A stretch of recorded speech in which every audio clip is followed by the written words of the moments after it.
el que haya venido a compartir esta tarde con nosotros. Yo os voy a asegurar que es un lujo tenerla aquí como ponente de esta conferencia, porque es la persona que inició la hepatología como tal en Aragón en el año 98, si mal no recuerdo. No. Yo en su momento le pedí a la doctora Serrano un currículum y me mandó 4 líneas, pero bueno, os voy a decir que es que aparte de las 4 líneas que me mandó, es una persona que va a un montón de congresos, tiene un montón de ponencias y es directora de varias tesis doctorales, es la coordinadora para la eliminación de la hepatitis C en Aragón. Bueno, y aparte de nuestros artículos, entrevistas científicas y libros que creo que también has intervenido. Bueno, es licenciada en Medicina y Cirugía por la Universidad de Navarra, doctora en Medicina de la Universidad de Zaragoza, jefa de Patología del Hospital Clínico Universitario Lozano Olesa. El Hospital Clínico Lozano Olesa en el tema de patología es un equipo que está reconocido a nivel no solamente nacional, a nivel mundial. Y ella es la persona que inició y tenemos la suerte de tenerla aquí en Aragón. O sea, no os penséis que llega a ningún sitio para tenerlos nuestros profesionales, os aseguro, y los compañeros que estamos aquí en la asociación os lo podemos asegurar que es nuestra hada madrina en el tema de la enfermedad hepática. Es investigadora del Instituto de Investigación de la Salud de Aragón y ha hecho varias estancias postdoctorales de investigación en inglés para mí, yo lo siento mucho, soy de los del francés antiguo, es en el King's College de Londres y la Universidad de Fitzroy y es profesora asociada a la Universidad de Zaragoza. Aparte de todo esto, yo os puedo asegurar, y cualquier compañero lo puede decir, es una persona para nosotros que es más que doctora, es amiga, es nuestra madre, nuestra hermana, y que lo bueno que tiene es que cuando entramos a la consulta, por muy preocupados que vayamos, la misma sonrisa que tiene ahora es la que te dedica siempre. Y eso a cualquier enfermo le transmite una tranquilidad y una, no sé, decir, en tus manos dejo mi vida porque al final es lo que hacemos y hasta ahora no se ha dejado a ninguno. Yo, los compañeros que vienen de Huesca, de Teruel, de cualquier pueblo, cuando vienen a la asociación, no, que es que tengo consulta, que voy a ver a Trini. O sea, sabe que no es ninguna falta de respeto, sino al contrario, que es la admiración y el afecto que la tenemos. Bien, pues yo ya la dejo que hable porque ya lo que quiera decir yo ya sobra. No le quiero robar ni un minuto. Venga, gracias.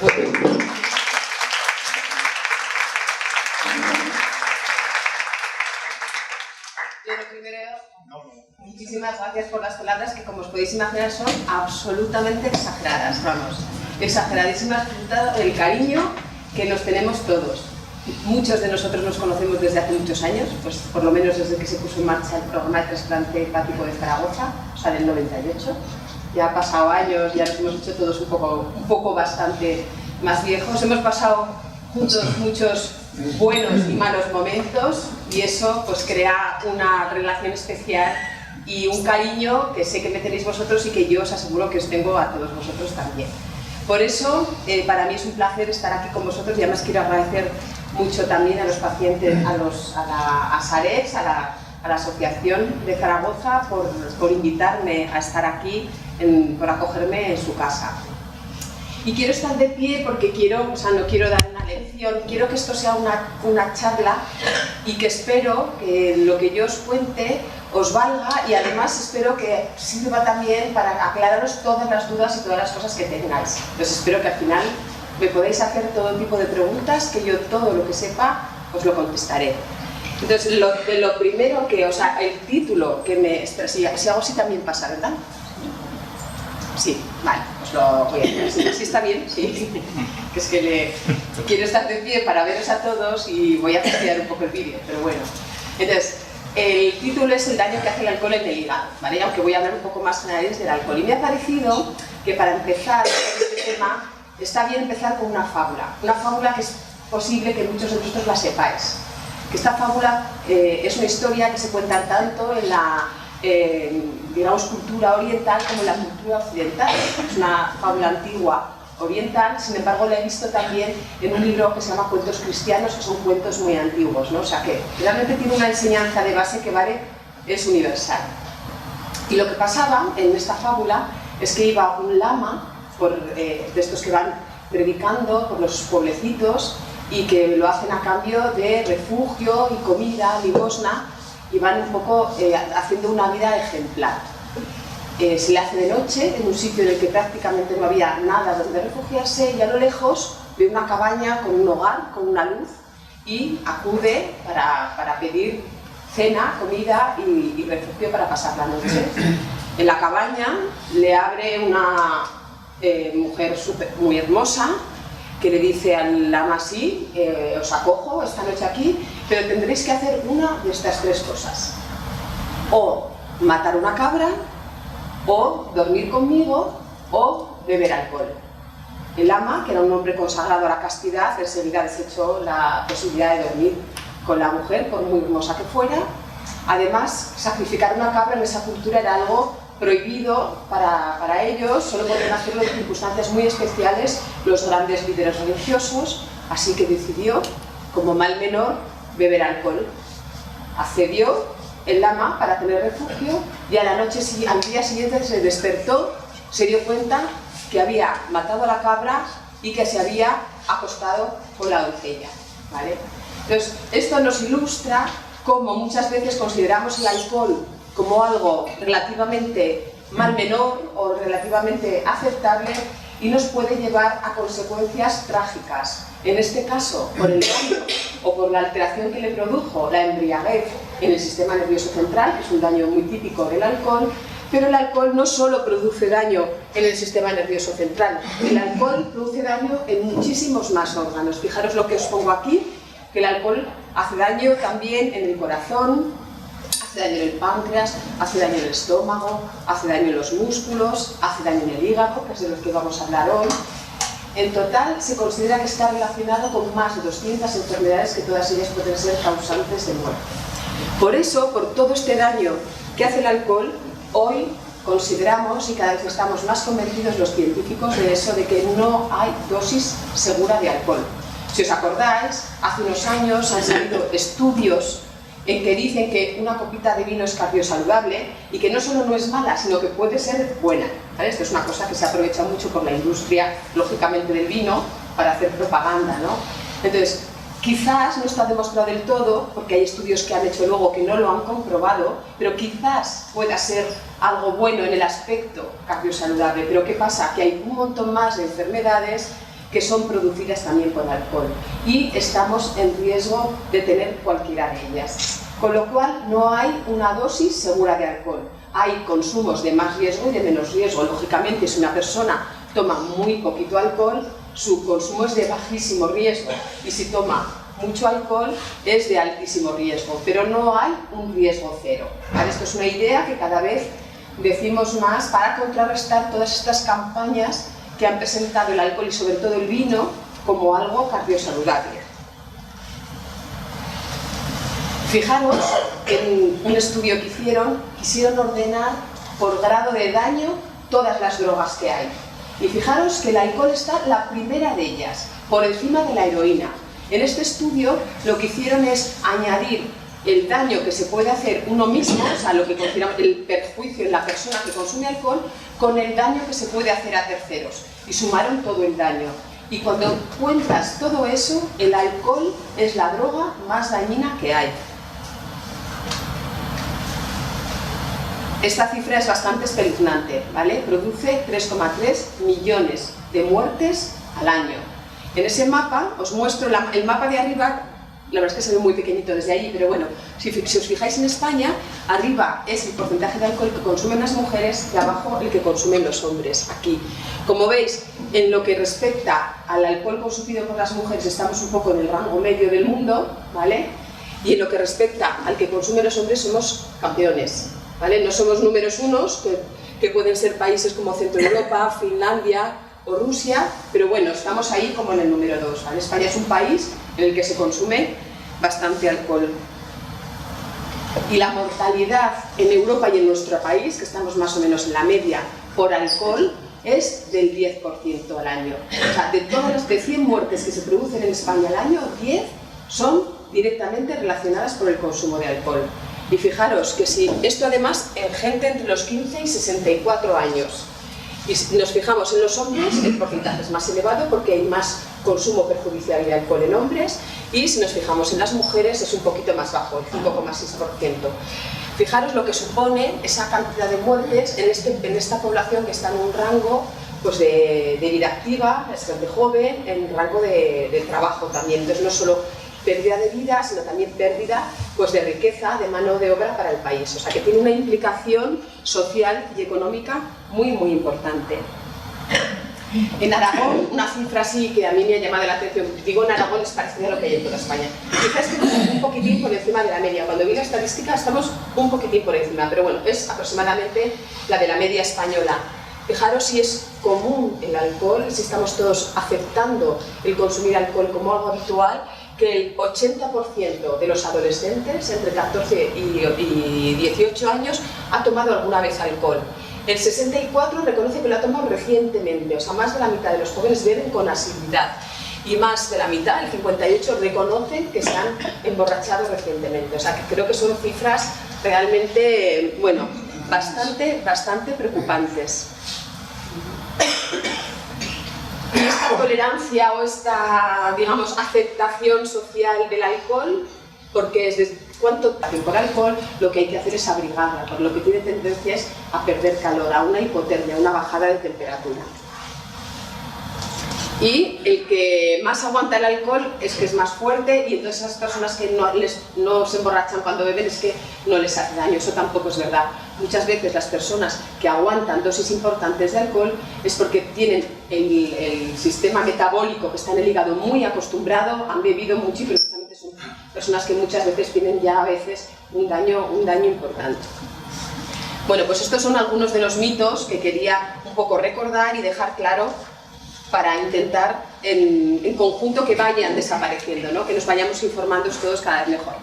Y vamos a hablar ya un poco de lo que es el hígado, el daño que hace concretamente en el hígado, y para seguir hablando un poquito de cifras, las cifras son un poco aburridas, pero yo creo que son importantes para darnos cuenta de la importancia del problema, de la magnitud, ¿no? Y fijaros que el 2% de la población española tiene una enfermedad hepática por alcohol, ¿vale? O sea que es realmente mucho más frecuente que otras enfermedades, ¿vale? Y 9 de cada 10 personas que tienen enfermedad hepática por alcohol se diagnostican tarde. La mayoría, muchas las diagnosticamos ya cuando vienen a la consulta con una cirrosis hepática, ¿vale? Que eso ya es muy tarde. Y además, de todas las causas de cirrosis hepáticas, en los hombres, no veo bien el porcentaje porque no llevo las gafas, pero bueno, se ve fatal, pero es como el 73 y pico por ciento, o sea, casi 3/4 partes de los pacientes que tienen cirrosis hepática en los hombres es por consumo de alcohol, y es algo menor en las mujeres, pero es más de la mitad, el 58, casi el 60% de los casos. O sea que es una causa muy importante de cirrosis hepática. ¿Cuándo estamos en riesgo de tener una enfermedad hepática? ¿Vale? Hablo ahora de la enfermedad hepática. Ya os he dicho que el riesgo cero no existe, el alcohol siempre conlleva un riesgo, pero ¿cuándo está el riesgo de la enfermedad hepática? Pues fundamentalmente se considera que en el hombre, cuando bebe 4 o más unidades básicas de alcohol, lo que hemos dicho antes, al día, y en la mujer entre 2,5, más o menos 2,5 unidades básicas de alcohol. Las mujeres somos más susceptibles al daño hepático por alcohol que los hombres. Eso es importante saberlo porque con menos cantidad de alcohol podemos desarrollar antes enfermedad hepática. Parece que la bebida continua es un factor de riesgo a desarrollar enfermedad hepática, produce más daño, y también se ha visto en los pacientes que han empezado muy jóvenes.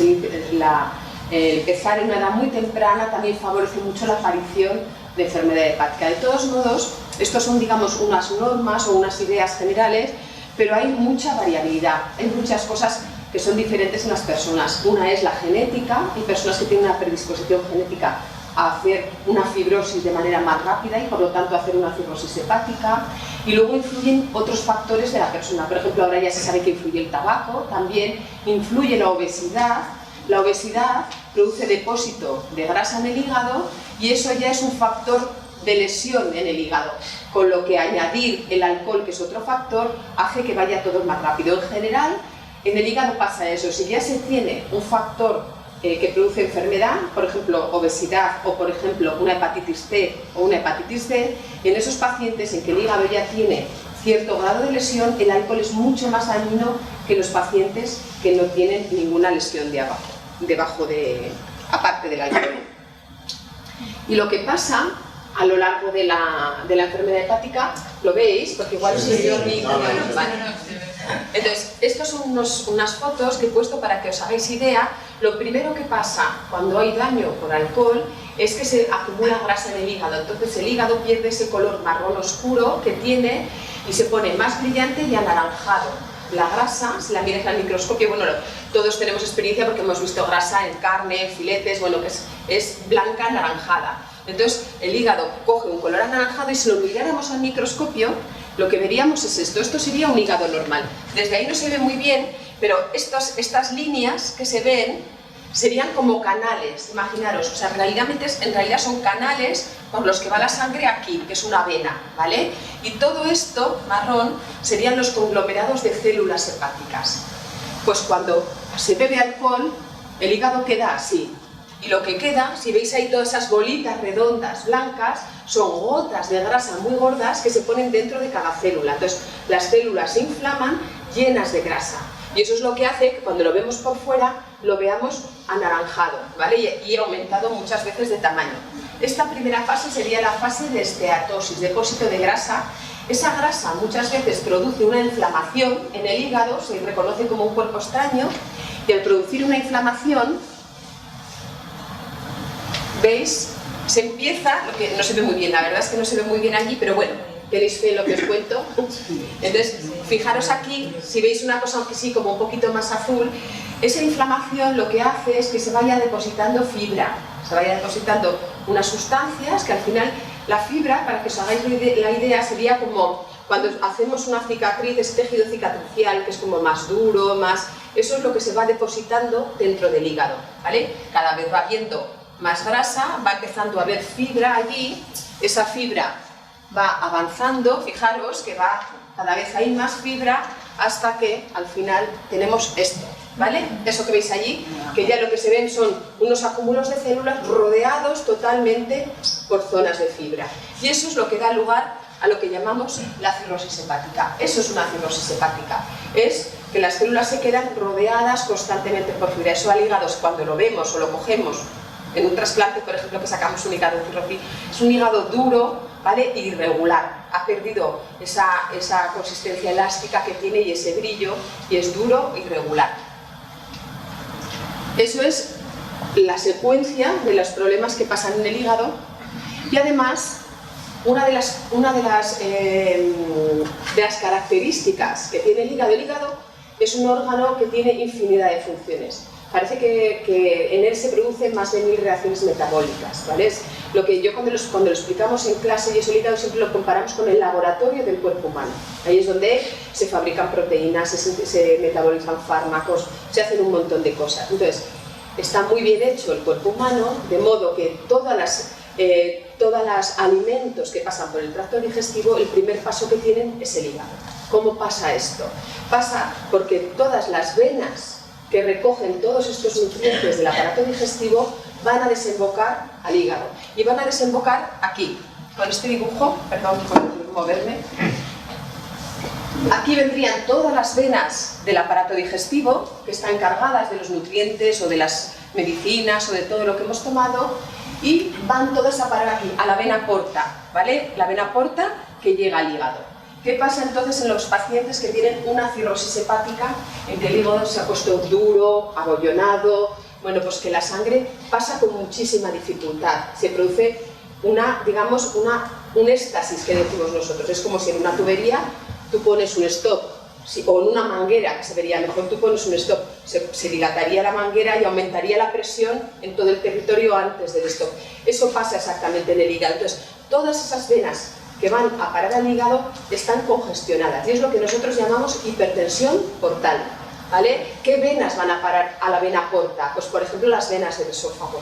Por eso se produce una dilatación en las venas del esófago, que es lo que llamamos las varices esofágicas, que es una de las complicaciones de los pacientes que tienen enfermedad hepática.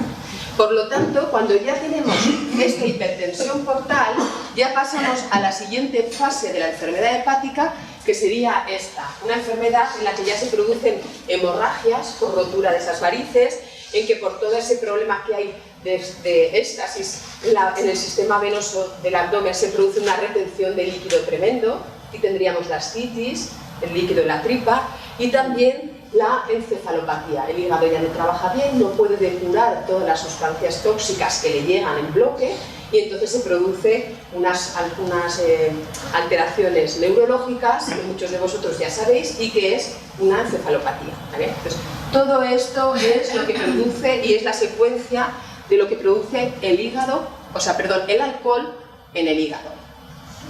Otra complicación muy importante que vemos cada vez con más frecuencia es el cáncer de hígado. El cáncer de hígado aparece fundamentalmente en pacientes cirróticos. Es muy raro ver un cáncer de células del hígado en pacientes que no sean cirróticos.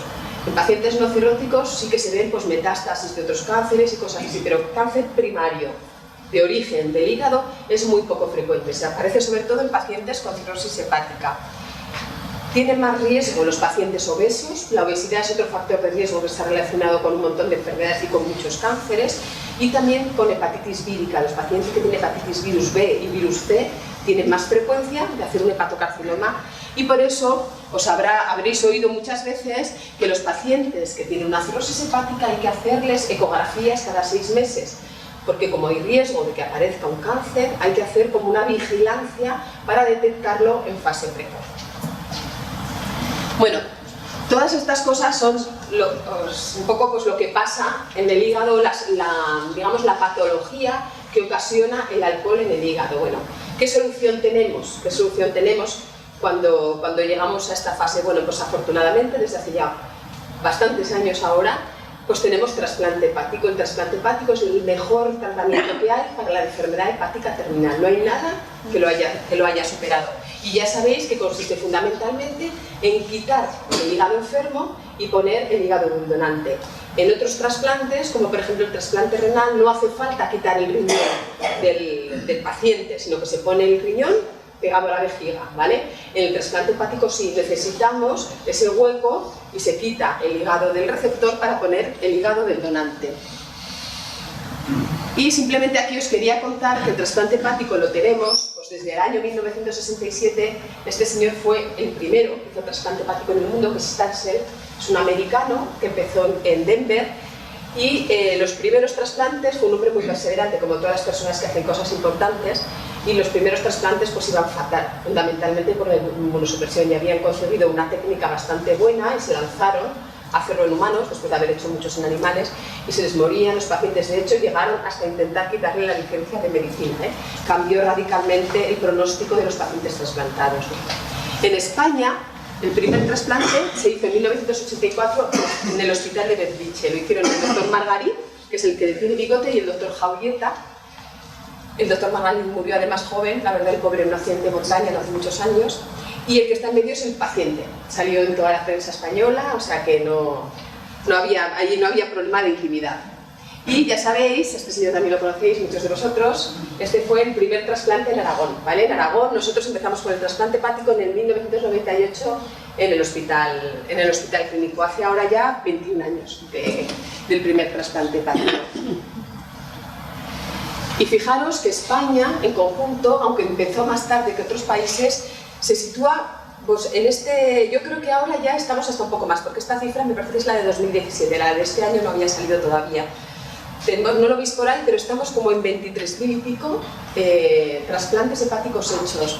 Y fijaros que solo estamos por debajo de Francia, que tiene 30 y pico mil, y estamos prácticamente igual que Alemania, que son dos países. Alemania dobla la población de la población española y Francia la multiplica por 1,5. O sea, tenemos muchos menos habitantes y hacemos el mismo número de trasplantes que ellos. O sea, que somos, lo sabéis todos, somos líderes mundiales en nuestro país en trasplante de todos los órganos, y esto es fundamentalmente porque somos líderes mundiales en donación. O sea, el éxito que tiene el trasplante en España es fundamentalmente debido al éxito de la Organización Nacional de Trasplantes, que a su vez crea un sistema que hace que seamos líderes en donación. Sin donantes no hay trasplantes, ¿no? Porque técnicamente se hace bien en todos los sitios, pero no tienen este sistema tan eficiente como el que tiene Español.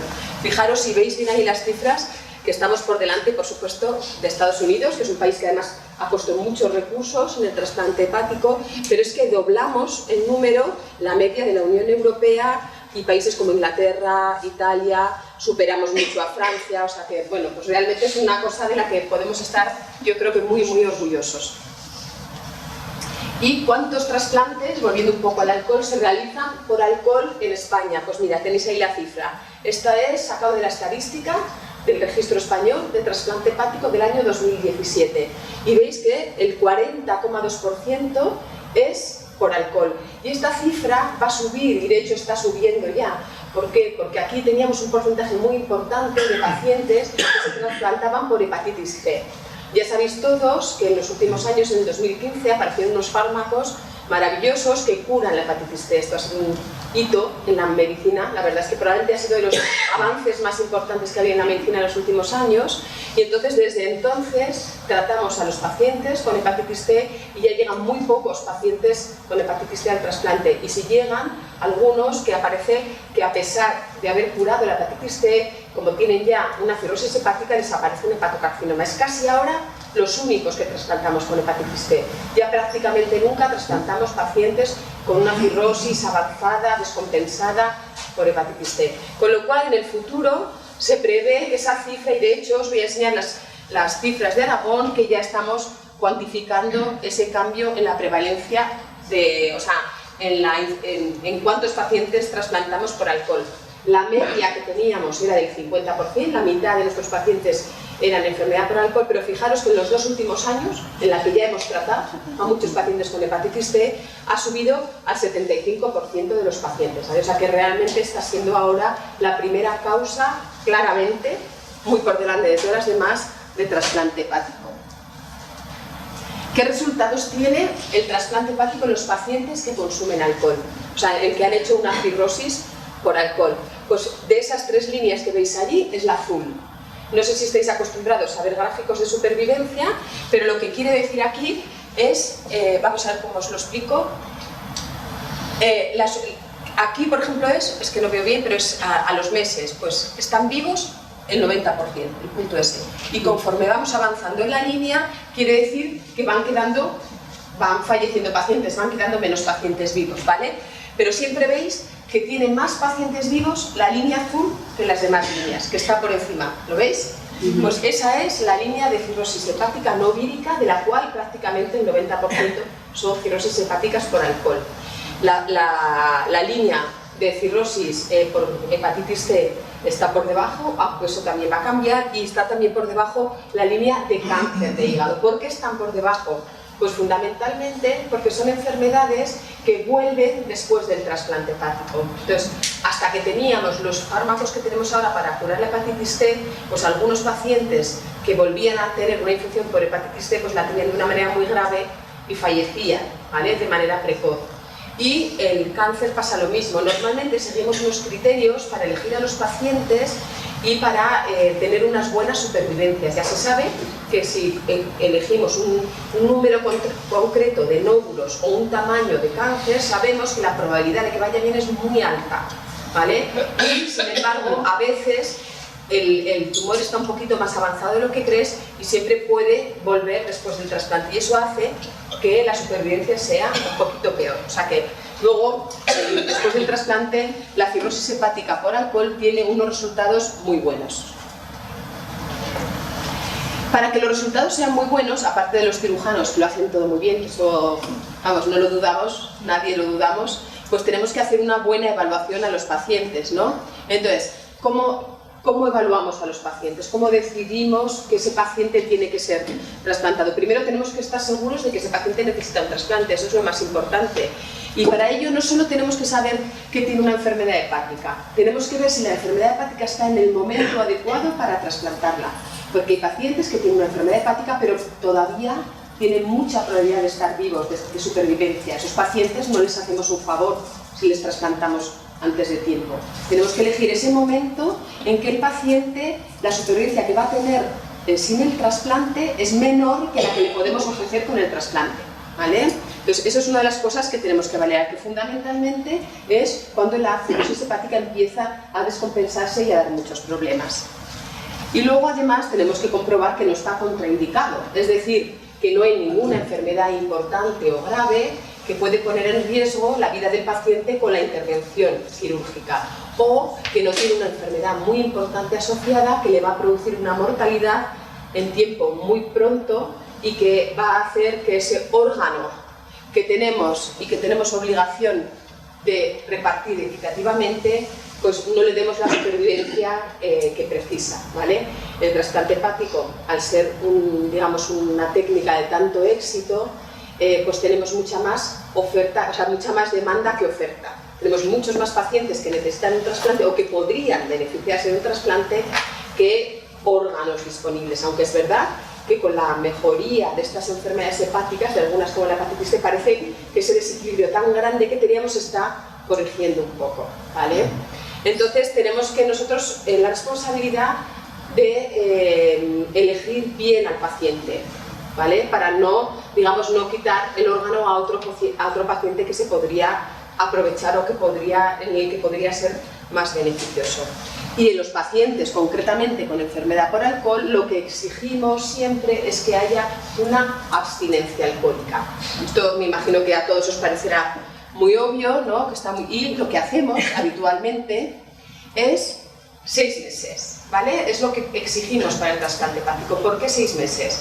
Pues la primera regla de los 6 meses se basa en estudios bastante antiguos, pero que no ha habido nada hasta ahora que nos diga otra cosa, ¿no? Aunque muchas veces no en todos los pacientes esta regla es tan buena. Y lo que intentamos ver en esos 6 meses primero es si con la abstinencia alcohólica hay mejoría, porque muchas veces el alcohol produce un daño tan importante y una inflamación tan importante del hígado que cuando dejan de consumir alcohol, al producirse esa desinflamación, mejora mucho la función hepática, y hemos sacado a pacientes en lista de espera que teníamos metidos porque al cabo de bastantes meses ha mejorado la función del hígado. Entonces, lo primero de la experiencia es para ver si mejora o no, y a lo mejor no necesita un trasplante. Y lo segundo es porque parece ser que el ser capaz de hacer una abstinencia antes del trasplante un poco nos predice que ese paciente va a ser abstinente después del trasplante, cosa que es muy importante para nosotros.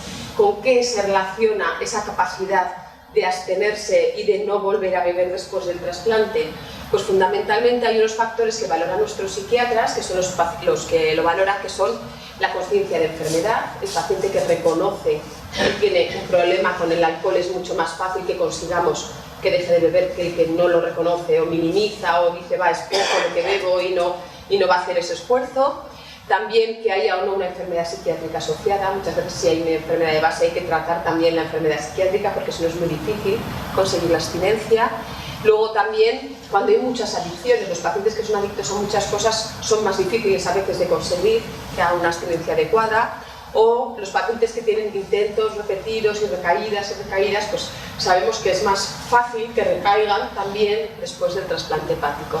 Y se valora de manera muy, muy importante por todo el equipo el apoyo sociofamiliar. En nuestros casos también creemos que es un eslabón muy importante.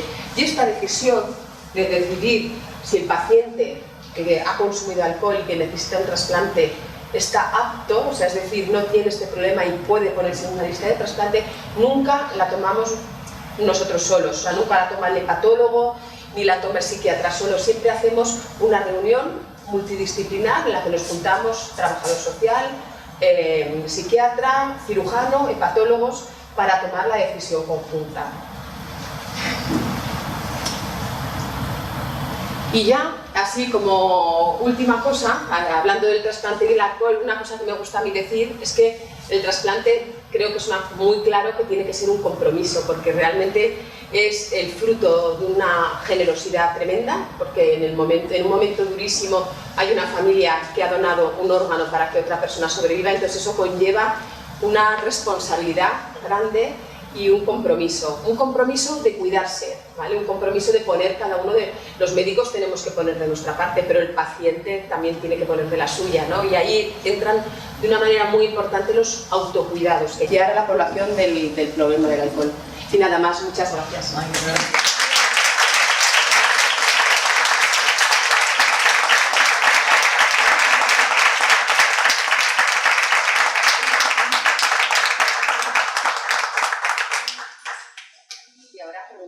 Lo que queráis. Pregunta, yo la mía de siempre. ¿No cree que falta información sobre las causas del alcohol? Porque sí que nos inundan siempre con las campañas de conducción, pero no las consecuencias que puede traer el alcohol en el mundo de lo social, que lo tomamos como normalidad. Totalmente. Entonces, habría que hacer algo más para informar. Sí, o sea, yo totalmente, o sea, yo creo que en España se hace mucha y muy buena medicina asistencial, pero nos faltan muchas campañas de promoción de la salud, ¿vale? Y una es el alcohol, el tabaco, o sea, son cosas que además hay que hacerlas en los colegios, o sea, fijaros la edad a la que se empieza a beber, es que se empieza a beber a los 14 años. La última noticia que tenemos de hace nada, ¿no? De la prensa, de un niño de 12 años que ha estado más de 24 horas en un coma etílico, o sea, es tan aceptado el alcohol y tan además no solo aceptado, sino que probablemente es marginado en la juventud, el que no lo hace, que esto hay que cambiarlo y esto solo se cambia con educación y se cambia con educación en el colegio, porque luego sí, hay que decirlo también, pero es allí donde más hay que incidir porque se empieza desde muy pronto. Totalmente de acuerdo, falta mucha. Habrá que empezar por las APAs, porque los niños parece que no lo dejan, es que no hay manera, si se hacen conferencias, nos cuesta mucho que incluso los medios de comunicación nos den voz para poder explicar.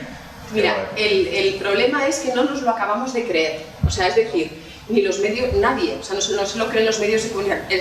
Cuando dices el alcohol no hay riesgo cero, eso de que la copita de vino no pasa nada, es una cosa absolutamente... la tenemos todos dentro y de hecho somos todos bebedores, o sea, hay un momento en el que es tan accesible el alcohol, está tan metido en la sociedad, nos vamos a tomar una caña, vamos a celebrar esto, os invito a no sé qué, todo, ¿sabes? Que entonces hay que concienciar a todo el mundo porque no ayuda, pero sí que es verdad que es una labor que hay que hacer. Probablemente tengamos que empezar desde las autoridades, o tengan que empezar las autoridades sanitarias con las escuelas y toda la red social. Pero sí, ya entiendo que os cueste, o sea, porque es verdad que cuesta mucho mandar ese mensaje.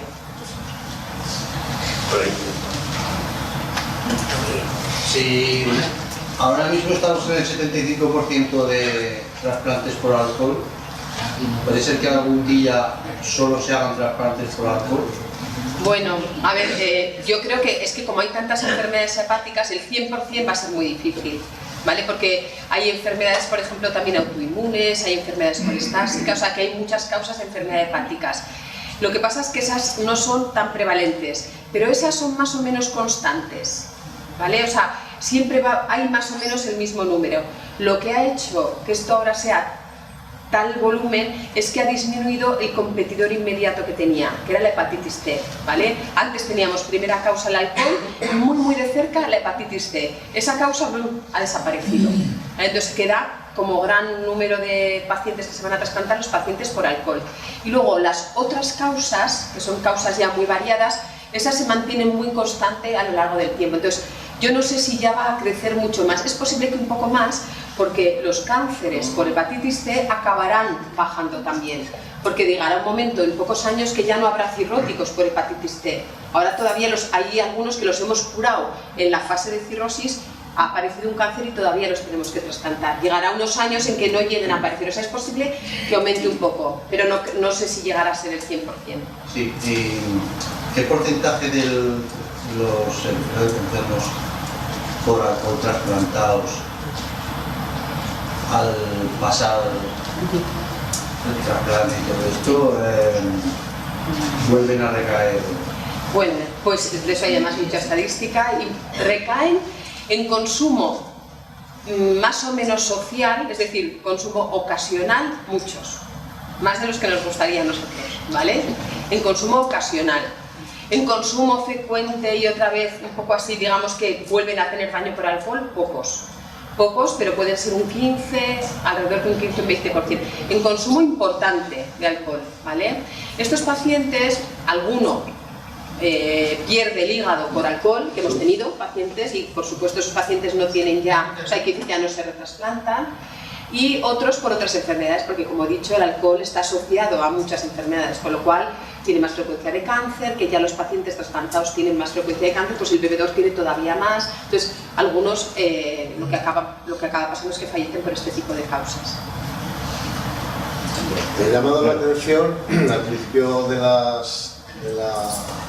PowerPoint la mortalidad que había del 10% en las edades, entre las edades de 14 a 64 años, me parece que ponía. Sí, de 15 a 64. O de 15 a 64. Los de 15 años que mueren porque era por alcohol, ¿entran los accidentes de, sí, los accidentes de tráfico? Entran los accidentes de tráfico. De hecho, se mueren por eso. Es muy rara la cirrosis por alcohol en la edad muy temprana, es muy rara. O sea, puede haber una intoxicación aguda y puede haber hepatitis alcohólica. La hepatitis alcohólica es una cosa un poquito más complicada, no la he contado aquí, pero bueno, lo que pasa en los pacientes con hepatitis alcohólica son pacientes que ya tienen un daño, o sea, es el típico paciente a lo mejor joven, que es no tan joven, pero que puede darse en un paciente joven, que es un bebedor ya muy continuo y ya tiene daño en el hígado. Todavía no tiene una cirrosis, o a veces la tiene y está bien, hasta que un día bebe mucho y en ese momento se inflama más el hígado y hace una bajada de función que se muere, ¿vale? Es una cosa que tiene una altísima mortalidad, ¿vale? Entonces, algunos de los pacientes jóvenes, lo que pasa que no 15, esto suele ser más, a lo mejor 30 y algo, por ahí, ¿vale? Algunos mueren de eso, pero la mortalidad de los muy jóvenes en esta estadística, que es mucho menor, es más por accidentes, por depresión, por suicidio, ¿vale? Sexualmente. Sí. Oye, una cosa, perdona, que es que voy a deciros una cosa que muy bonita, la fábula. ¿La podría repetir otra vez, que me gustó mucho? La fábula, de verdad. Oye, perdóname, pero es que me ha gustado por comentarlo a alguna persona, me ha gustado mucho.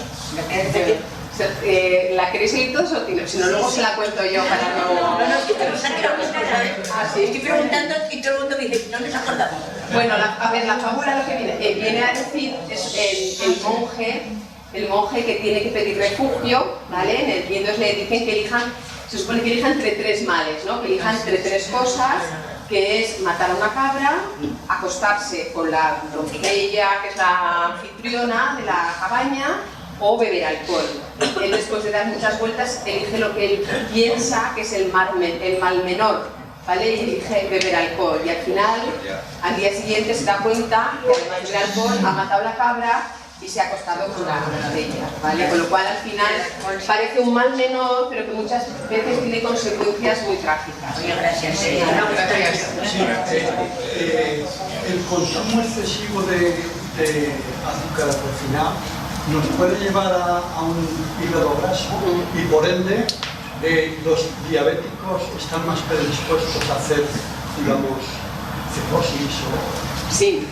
El hígado graso, que es la enfermedad emergente, que a partir de vais a ir a oír hablar mucho, porque como se nos acaban otras enfermedades y está... En España todavía no es tan prevalente como en otros países. En Estados Unidos ya es la segunda causa de trasplante, o sea que... Pero claro, la obesidad que tienen allí es tremenda, ¿no?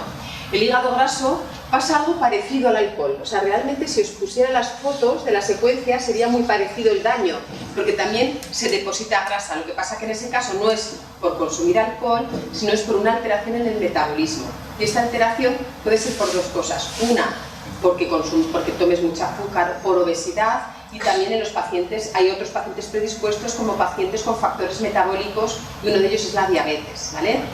Es por reacciones metabólicas alteradas en el hígado. Esas reacciones metabólicas hacen que se deposite grasa en el hígado y al final la secuencia puede ser muy parecida. Entonces, parece que hay un porcentaje de personas, lo que pasa que el porcentaje de personas todavía es pequeño. En España no tenemos esas obesidades tan mórbidas y, por ejemplo, en nuestra casuística, hemos revisado un poco las pacientes que se trasplantan por hígado graso, o a veces son cirrosis que no llegas a saber por qué son, pero son en pacientes obesos, diabéticos, entonces al final, por exclusión, decides que por hígado graso es aproximadamente un 10% como mucho, ¿vale? Es posible que esta sea otra de las cosas que en el futuro también aumente, pero sí, estos pacientes diabéticos tienen más...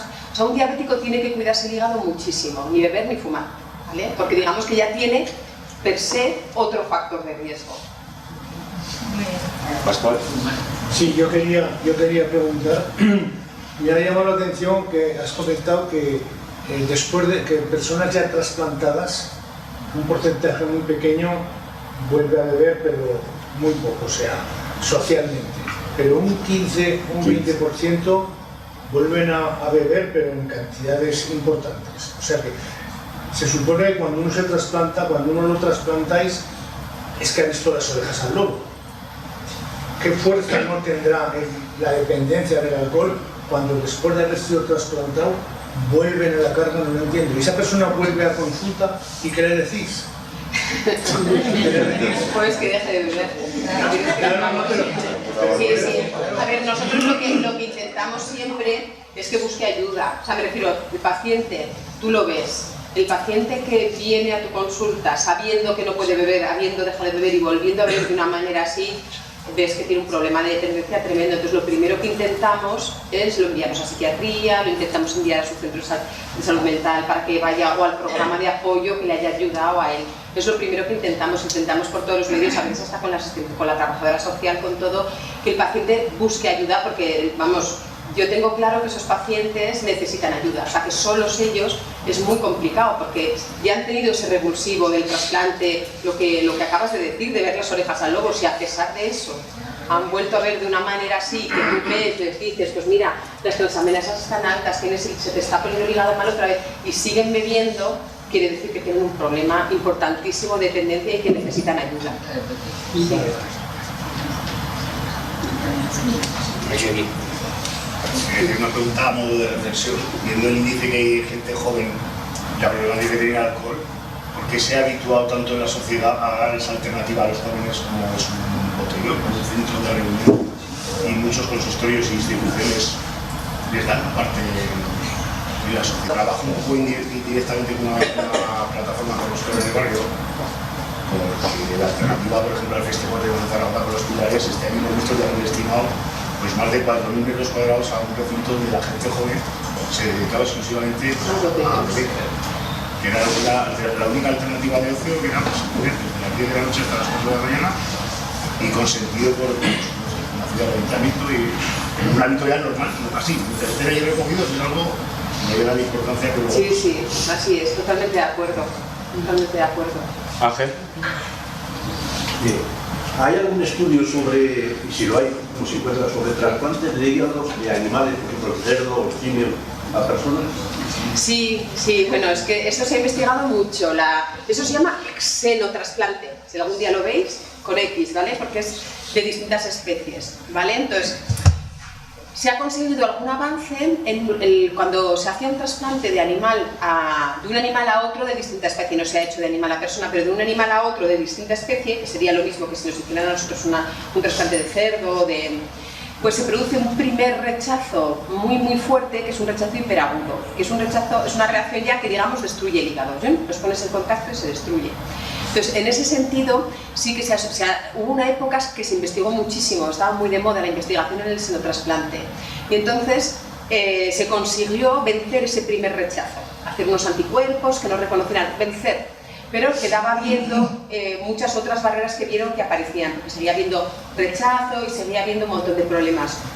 En los últimos años, supongo que sigue habiendo grupos que siguen investigando en ello, pero yo creo que esa línea se ha desechado y se están centrando más todos los esfuerzos en mirar todo esto de los hígados artificiales, de la bioingeniería, de la regeneración celular. Digamos que la moda científica y el conocimiento científico ha ido por allí. Entonces eso se está un poco abandonando, porque digamos que ha sido poco fructífero la investigación o muy costosa, y ahora están yendo más las cosas hacia otro lado, con lo cual no sé si llegaremos a tener eso en algún momento.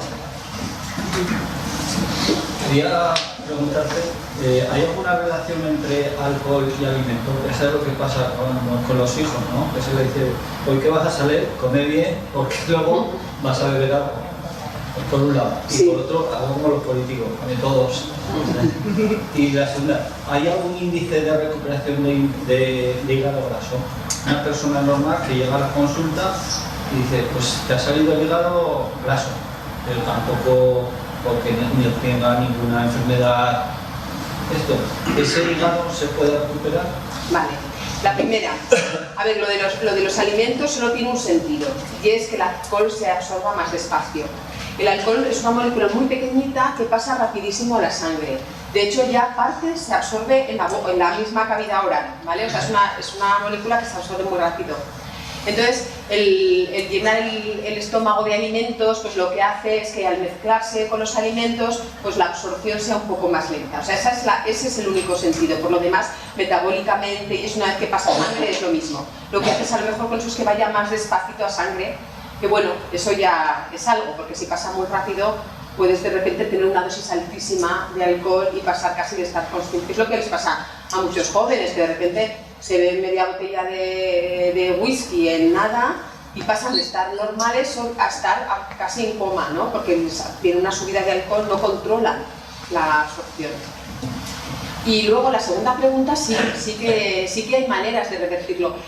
Prácticamente todas las enfermedades hepáticas, si se pone el tratamiento adecuado, o muchas, pueden revertir. Igual que el alcohol, si se deja de beber, revierte y todo eso que hemos visto vuelve atrás, incluso en fase de cirrosis, disminuye la inflamación y mejora la función hepática, incluso en los cirróticos, que es, digamos, lo menos reversible, o sea, ya están hechas esas cicatrices y eso ya es difícil volver a que es bueno, pues incluso en ellos se puede mejorar algo, pero claro, en fases anteriores es que se puede volver a la normalidad del hígado. Pues con el hígado graso pasa lo mismo. Entonces, normalmente se aconseja perder peso y controlar los factores metabólicos. Otra cosa es que sea una persona que tenga algo muy complejo y no pueda controlarlo, pero si no, ya se sabe que perdiendo más o menos el 10% del peso mejora muchísimo el hígado graso. Maite. Bueno, yo vuelvo a preguntarte otra vez por lo de los trasplantados que vuelven a beber, porque es una de las cosas que a mí más me afecta. Es una generosidad que realmente duele. Es que aquí tuvimos nosotros un caso de que lo estaba haciendo. Entonces, nos preguntábamos nosotras qué controles hacéis vosotros o cómo lo notáis, porque él intentaba, por lo menos ellos que somos responsables de familiares, nosotros teníamos a la familia, ¿vale? Y por lo que le hablaba, él intentaba, de todas las maneras posibles, pues cuando le ibais a hacer controles de análisis, pues llevar un tiempo sin beber, llevar más o menos hasta, llevaba 6 o 7 meses, un año, y nadie notaba nada, y nadie se enteraba de nada, y yo decía, bueno, pues es que este chico, yo no sé cómo no se puede dar cuenta de que está bebiendo. Entonces, ¿es fácil que os deis cuenta vosotros? Sí, o... a ver, yo te diría que nos hemos, no voy a decir siempre porque siempre hay alguien que no, pero claro, es que, a ver, los hígados trasplantados son bastante sensibles a muchos daños y al alcohol también, enseguida te suben las enzimas hepáticas. Los pacientes que beben, enseguida lo ves en la analítica. También conocemos a los pacientes, sabes el perfil que tienen antes y muchas veces ya cuando veo la analítica ya sé quién está bebiendo y quién no, ¿vale? Entonces muchas veces les cuesta mucho decirlo, al final les dices, bueno, a ver, no es mi hígado, es el tuyo, engañarme a mí es engañarte a ti mismo, o sea, quiero decir que yo no les regaño a los pacientes, cuando vienen y beben yo no les regaño, simplemente les hago ver la realidad e intento que busquen ayuda, ¿sabes? Porque si no al final lo que consigues son estos comportamientos casi pueriles de esconder el problema, ¿no? Que no es la... Bueno, pues es que ya al final desapareció, quiero decir.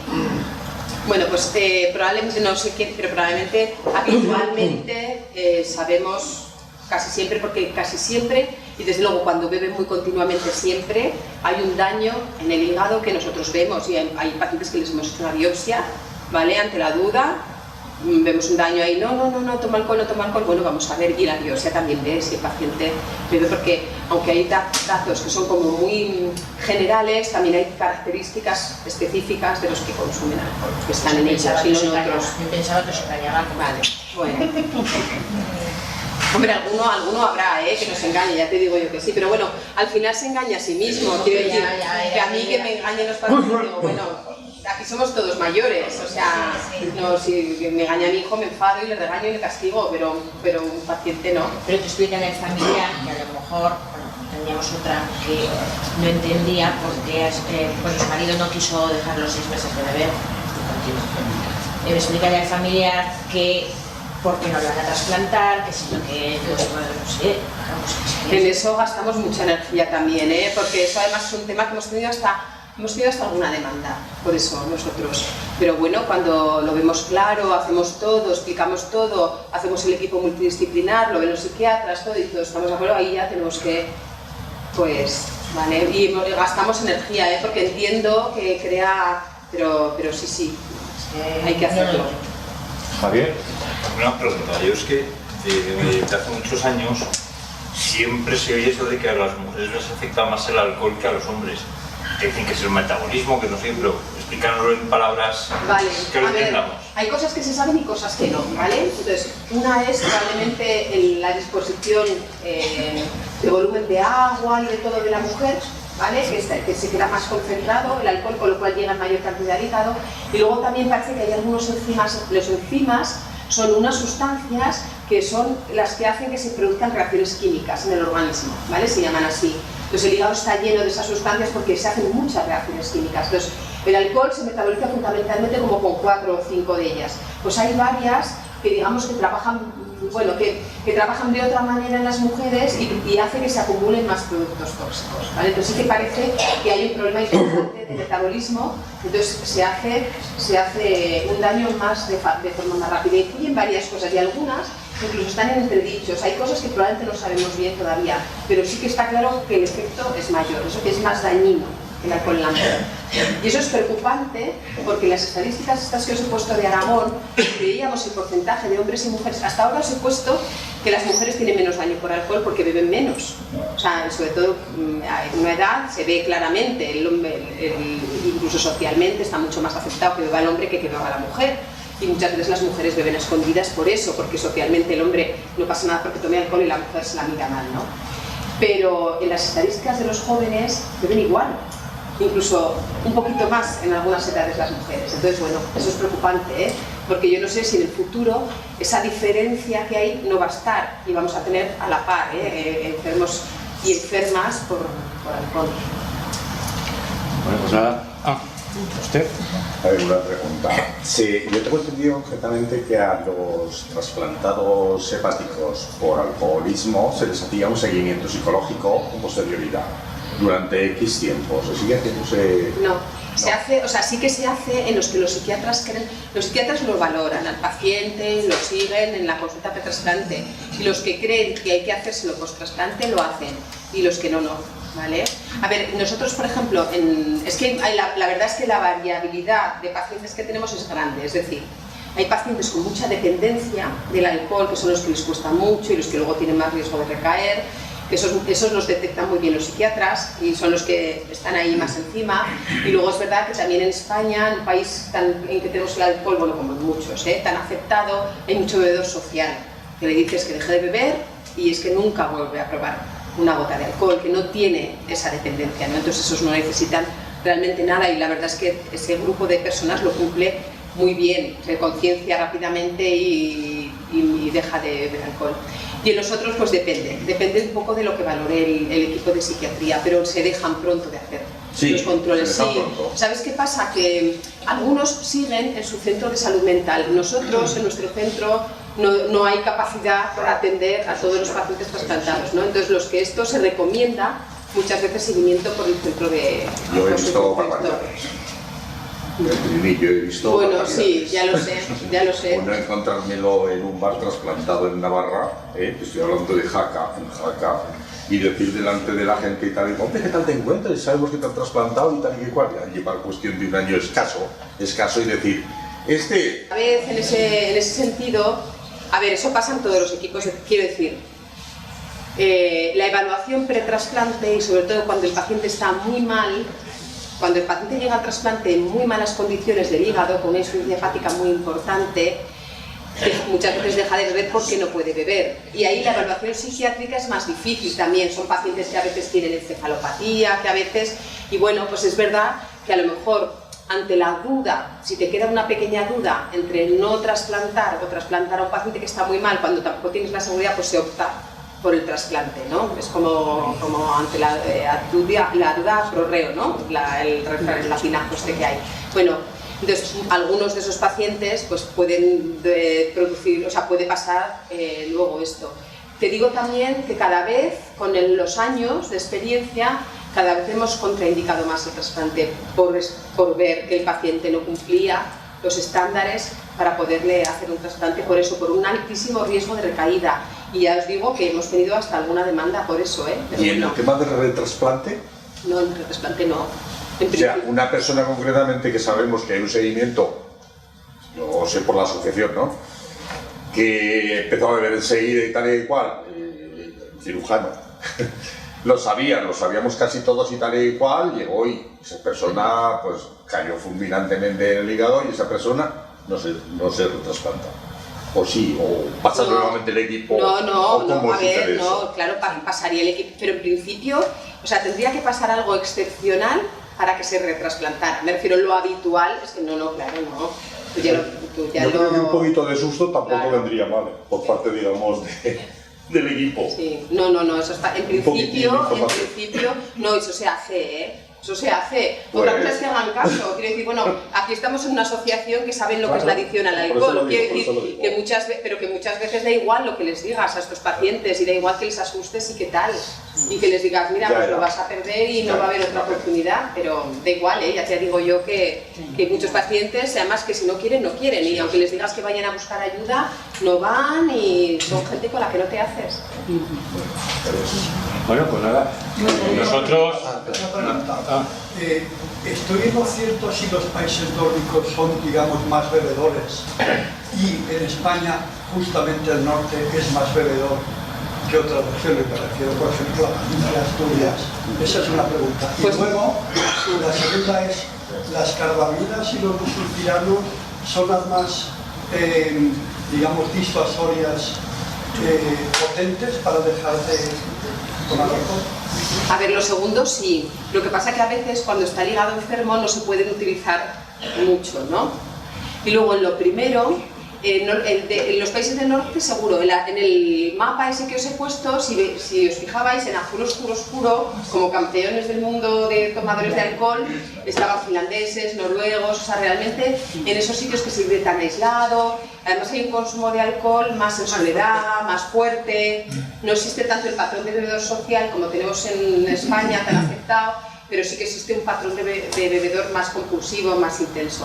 O sea, que eso sí. Y luego en España, no te lo sé decir ni te lo debería saber decir, porque realmente me he mirado las estadísticas, eso que os he contado de Aragón, pero no me he detenido a fijarme si es más en el norte que en el sur. La verdad no lo sé. Yo creo que es bastante homogéneo, pero no lo sé seguro, ¿eh? No lo sé seguro. Bueno, pues nada, por último ya ofrecer lo que es la Fundación para todos esos enfermos que pueden tener recaídas o que están preparándose para el alcohol, y darte las gracias por la magnífica charla a ti y a todos los que habéis venido. Muchas gracias.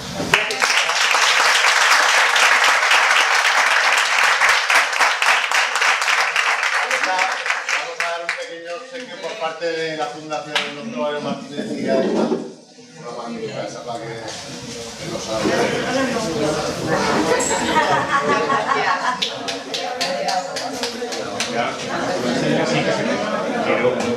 Quiero darle de nuevo las gracias al doctor Serrano. Un momento, por favor. Sé que hoy